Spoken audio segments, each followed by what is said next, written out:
Me and Joe we'd done a show at the Apollo in Glasgow, and I think we weren't aware of the situation that there was a running battle every week between the audience and the bouncers.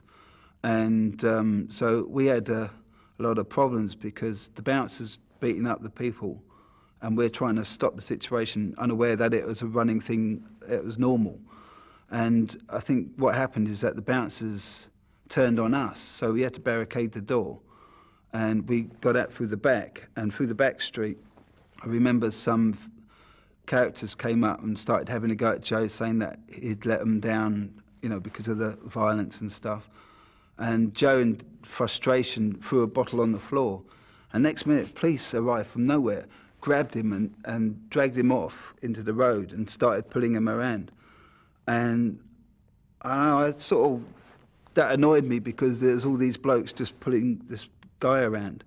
So I leapt over and threw myself on top of Joe to protect him.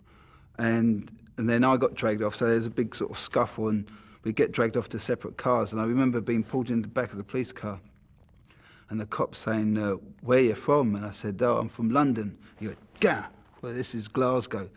And the next minute, we're dragged into the police station. I was dragged by the handcuffs, literally just dragged in, and Joe was there.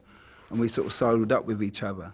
And they were going, "Oh, they must be gay," or something like that, because, you know, we're sort of like leaning on each other. And there's other kids, there's all row going on behind us, all kids from the show being dragged in, and they saw us there.